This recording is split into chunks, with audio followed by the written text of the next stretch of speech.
And welcome back into the Bettor Half Hour, my favorite segment where we bring you sports betting veterans winning more than they're losing. Excited to welcome in a new guest, Harrison Sanford, co-host a podcast with both Danny Green and Aqib Talib. Harrison, great to be with you, sir. Thank you for having me. Looking forward to making some good bets and making some money as we continue with these NBA playoffs, my friend. Absolutely. Let's start by debriefing on last round. You more surprised by the Suns blowing a 2-0 lead or the Bucks being bounced and not getting a chance to defend their title? Well, I really like the Bucks when they were plus 170 after Game 4 when Al Horford went crazy with 30 points. They were plus 170 to win that series. But I had no idea that Grant Williams would be able to put up 18 three-point attempts in that Game 7. Absolutely ridiculous. With that being said, we all have to be shocked about what Luka Doncic and the Mavericks did in Footprint Arena or Footprint Center to the Phoenix Suns. Absolutely tremendous. Had people on national TV calling Chris Paul a traffic cone. Never would have thought that in my life. Never would have predicted it. So that has to be the one. Now that the conference finals are set, which matchup are you more excited about and also more excited about betting? Oh, I'm more excited about the Mavericks series against the Warriors. One, because more points will be scored. And two, because Luka Doncic is one of those ones. I think he's up there now. He's elite. And then you have Draymond Green, who is absolutely spectacular to watch on the defensive side of the ball. So that is going to be the most fun for me to watch and to bet on because points will be scored one way or another. And looking at this Celtics-Heat matchup, two top defensive teams going against each other, how do you see the strengths and weaknesses for both clubs balancing out, and do you give an edge defensively to either of these teams? Well, I'd have to give the edge defensively to the Miami Heat, even though I do think the Celtics will win this series. But when it comes to the strengths and weaknesses of both of these teams like to shoot the three. Both of these teams guard the three very well. You have to pay attention to fast break points when it comes to these two teams when you really try to evaluate it from a betting standpoint and who you think is going to win overall. What would you say the most exciting head-to-head matchup is in that series? Do you think Tatum and Butler? Do you see Butler welcoming the defensive challenge and wanting to call out Jason? No, I think you're actually going to see P.J. Tucker on Jason Tatum. You saw it last year when P.J. Tucker guarded Kevin Durant. I think Jimmy Butler has such a large workload, especially with Kyle Lowry not playing, at least in the beginning of this series. He's going to have to score. He's going to have to assist. I think you can get away with Butler on maybe a Marcus Smart, maybe put Butler on a Grant Williams. I think they'll try and rest him as much as they can and put P.J. Tucker on Jason Tatum.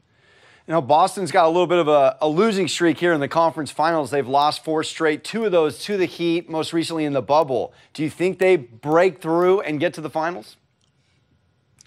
Shout out to a Rice legend. Shout out to the original Madison Square Garden ankle breaker in Kemba Walker. But he is no longer on the Celtics. And that's when the Celtics lost to the Miami Heat in the bubble. He was their starting point guard. Replacing him is Marcus Smart, the defensive player of the year. Totally different team. They could lock up, and I expect to see that from Boston for sure. Looking at this Western Conference battle between the Warriors and the Mavs. And we know the Mavs took 3 of 4 against the Dubs in the regular season. Do you think they have enough firepower in Dallas to match up against this Warriors team? Yeah, I'd throw it away the regular season matchups. Jordan Poole, Klay Thompson, Steph Curry, those guys really haven't been on the floor together, especially during the regular season.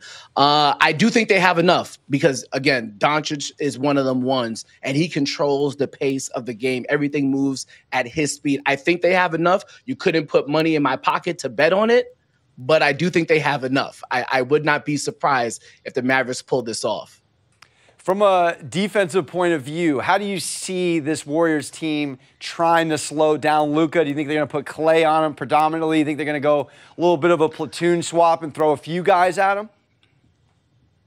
I think it's going to be a platoon. I think there's no answer for him. Klay is not what he used to be defensively. Andrew Wiggins is about 30 pounds lighter than Doncic. And we saw Doncic post up DeAndre Ayton. And DeAndre Ayton's the center. So I don't think Draymond Green has an answer for him.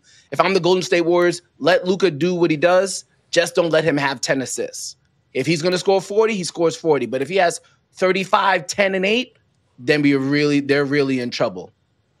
If you're putting a little bit of a futures matchup together on DraftKings, one team versus the other, who do you think is most likely to match up in the NBA Finals? I would put the Celtics for sure. I think they're just like the Miami Heat, but with more scorers. And then I would have to put the Warriors just because of experience and home court advantage, even though I could see both series going in opposite directions for sure. All of these teams are very talented, and all of them have high defensive potential as well, for sure. And do you have any particular strong bets in game one of either of these conference finals to kick it off? I have a couple bets that I do like. In the inaugural Larry Bird Eastern Conference Finals MVP award, I like Jason Tatum minus 120. It just seems like he's the best player on the court. It seems likely, even though that's not the most fun because, again, it's minus 120. Here's what I really like, and I would sprinkle some money on this. Plus 220 for Draymond Green as the assist leader. We saw what the Phoenix Suns and Chris Paul had to endure against the Dallas Mavericks. Reggie Bullock and Dorian Finney-Smith really pressured Chris Paul all the way up the court to tire him out. I could see them trying to do that to Steph Curry, which means Draymond Green might bring up the ball some more. As well, the Mavericks aren't as big as maybe the Memphis Grizzlies were or the Denver Nuggets were. You can see Draymond playing a lot of small ball center as well. He's plus 350 to be the rebound leader. So plus 220 to be the assist leader, plus 350 to be the rebounds leader. In a series, he's going to play a bunch of minutes. He's going to handle the ball a lot, and he might turn into the primary defender on Luka Doncic. I love sprinkling a little bit of money on that for sure. I love all of those. Harrison, thank you so much for coming on, bringing your phenomenal insight. Don't go anywhere. Coming up next, we have more show.